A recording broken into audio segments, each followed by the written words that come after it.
Welcome to my channel where we cover the lore of video games.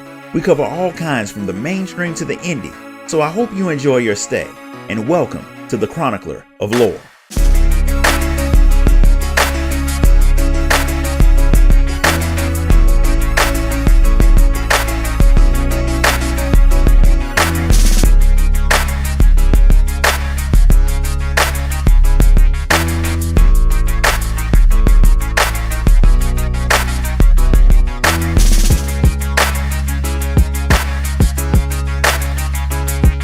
In the early days of the world, the goddess of mana used the Sword of Mana to take down 8 beasts of destruction called Benevolons.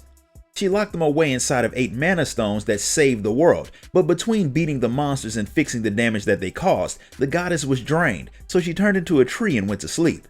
But other people sought to free the Benevolons so they could use their powers to take over the world. To get the ball rolling, they started a war to destabilize the kingdoms of the world to make their mission easier. With the peace of the world ruined, mana started to fade from the world, and the mana tree that was the goddess started to wither and die. And that is where the story begins. Naval is a place run by thieves, but not the break into random people's houses or rob gas stations type. These thieves are hired to rob the criminal upper class, who make life hard for the normal people, and Hawkeye is one of those thieves. They operate out of a fortress in the desert under the command of FlameCon, and everything seemed to be going smoothly. But when Hawkeye and a small crew made it back from their most recent assignment, FlameCon all of a sudden decided to change things. His second in command, Isabella, announced that he had disbanded the Thieves Guild, named himself king, and declared Naval an independent nation. With the power of mana changing, the resources of Naval have been going down far too fast for comfort, so they've decided to invade the kingdom of Laurent in the north, take it over, and turn Naval into a world superpower. This bit of news is a shock to Hawkeye, but the king heads off to a meeting because his invasion plan will be getting started soon. The change in the man seems weird to Hawkeye, and he's 100% positive it all came from Isabella. The woman saved FlameCon's life, but it was odd that he made a relatively new member of the guild into his second in command, and it's got Hawkeye's danger sense on high alert. FlameCon's daughter Jessica doesn't think her father's acting all that weird. The wells in the oasis have been drying up, so changing the way his people operate was the only option he had. Even so, FlameCon has always hated kings, and turning himself into one and attacking other people to enrich himself will make him no different from the people the Thieves Guild fought against. Jessica doesn't see it that way, but her brother Eagle does. He's been having the same thoughts about Isabella that Hawkeye has, and he decides to confront the woman, so Hawkeye goes with him. Turns out things are more odd than either of them thought. Even though FlameCon was supposed to be in a meeting, he's asleep while Isabella is talking to a guy who's doing some very bad Dracula cosplay. When Hawkeye and Eagle barge in to confront them, the man teleports away and leaves Isabella to deal with the two intruders. She claims that she can make the two of them forget what they saw just like she's been doing to FlameCon, but she decides to take another approach. She takes over Eagle's mind and forces Hawkeye to fight his childhood friend. He wins the fight, which snaps Eagle back to normal, but Isabella kills the boy herself before waking up his father and screaming to anyone who can hear that Hawkeye murdered him.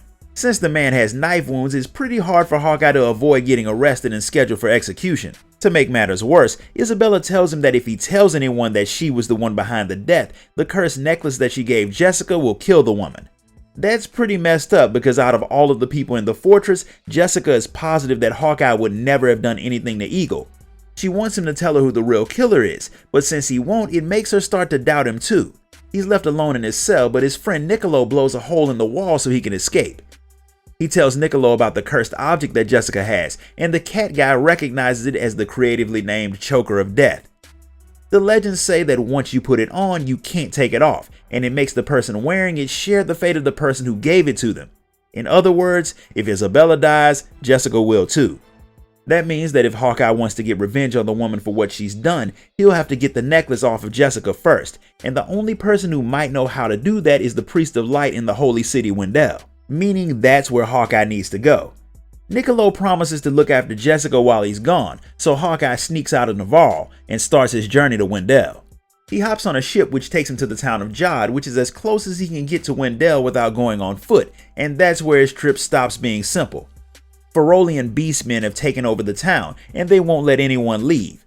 Granted, Hawkeye is good at sneaking around, but the guards are way too alert for him to make his escape. Fortunately, the beastmen have a very unique character trait. During the daytime, they look like humans, but at night they turn into animals, which makes them a lot more deadly, but less focused. So Hawkeye waits until they turn, then uses the opportunity to get out of town. While he got past one obstacle, it turns out that didn't matter all that much because there's a magical barrier blocking the only path to the holy city. And while he's good at a lot of things, magic is not on that list, so he goes to the small town Astoria to see if anyone knows a way through the barrier. Turns out the priests of Wendell put the barrier up to keep the invading armies from reaching their city, so for the moment Hawkeye's stuck. But one guy saw an odd light floating around the town at night, and since odd things usually involve magic, when Hawkeye sees it, he decides to follow it. The light turns out to be a fairy, and just like Hawkeye, she's on the way to Wendell. The problem is she doesn't have the strength to go any further, so she asks Hawkeye to take her with him. In exchange, she'll take down the barrier. Since he needs her to do just that, he agrees, but what she neglected to tell him was that when she said she needed someone to take her to the city, she meant she wanted to ride inside of their body. You probably should give out that kind of information ahead of time, but before Hawkeye can think about evicting his new passenger, the town Astoria explodes. While he was out, the Beastmen attacked it and either captured or killed everyone who was there. There's nothing he can do for them, so Hawkeye heads back to the barrier where he finds a guy in some very ineffective looking armor. His name is Duran and he's a soldier from Valsena who's also trying to get to Wendell because apparently everyone's trying to go there. Since they're both heading in the same direction and Hawkeye actually has the means to clear the path for him, Duran decides to tag along.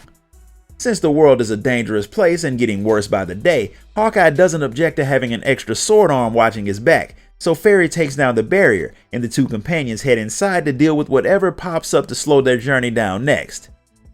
And that's where we're going to stop for today. If you enjoyed this video, be sure to like it, comment, share it, and subscribe. Donate to the channel if you can, and I'll see you all next time.